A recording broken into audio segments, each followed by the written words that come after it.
Hi friends, മണ്ണാർത്തൽ ഗാർഡൻസിൻ്റെ പുതിയൊരു വീഡിയോയിലേക്ക് സ്വാഗതം. അപ്പം പലർക്കും കുറേ സംശയങ്ങളൊക്കെ ഉണ്ടായിരുന്നു. ഇത് ഇടുക്കിയിൽ മാത്രമേ വളരുള്ളൂ, അതോ തണുത്ത മേഖല വേണോ, അങ്ങനെയൊക്കെയുള്ള കാര്യങ്ങളുണ്ടായിരുന്നു.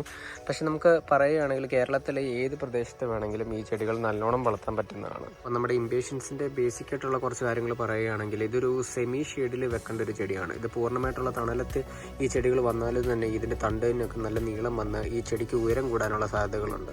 അപ്പം അതുകൊണ്ട് തന്നെ ഒരു സെമി ഷെയ്ഡ്, അതായത് അത്യാവശ്യം വെയിലും അടിക്കുന്ന രീതിയിൽ, അതേപോലെ ഈ വെയിൽ കുറഞ്ഞു കഴിഞ്ഞാൽ പൂക്കളുടെ ഒരു കുറവും കൂടെ നമുക്ക് കാണാൻ സാധിക്കും. അപ്പം ഇത് രണ്ടും കൂടെ തന്നെ ഒരു സെമി ഷെയ്ഡുള്ള രീതിയിൽ വേണം ഈ ഒരു പ്ലാന്റ് വെക്കാനായിട്ട്.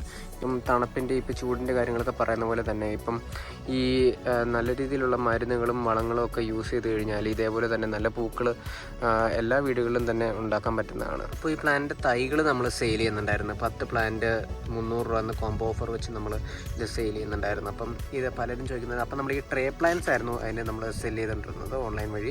അപ്പം അത് പോട്ടിലേക്ക് മാറ്റുമ്പോൾ അതിൻ്റെ പോട്ടിംഗ് മിക്സ്ചർ വെച്ചിട്ടുണ്ടായിരുന്നു. അപ്പോൾ 2:1:1 എന്ന ഒരു പോട്ടിംഗ് മിക്സ്ചറാണ് നമ്മളിതിന് ചേർക്കുന്നത്. അതായത് മണ്ണും പിന്നെ കയർവേസ്റ്റിലെ കമ്പോസ്റ്റ് പിന്നെ ചാണകപ്പൊടി. അപ്പം രണ്ടെന്ന് പറയുമ്പോൾ നമുക്ക് മണ്ണ് അത്രയും വേണ്ടി വരും. പിന്നെ നമുക്ക് 1 ചകിരിച്ചോറും കമ്പോസ്റ്റും പിന്നെ 1 വരുന്നത് ചാണകപ്പൊടി. അപ്പം ഇത്രയും കാര്യങ്ങൾ നമ്മൾ ചേർത്ത് ഇത് പ്രോപ്പറായിട്ട് പോട്ടിലേക്ക് മാറ്റി വെക്കാവുന്നതാണ്. ഇതിപ്പോൾ മിക്ക ചെടികൾക്കും നമുക്ക് ഈ ഒരു പോട്ടിംഗ് മിക്സ്ചർ നമുക്ക് യൂസ് ചെയ്യാവുന്നതാണ്.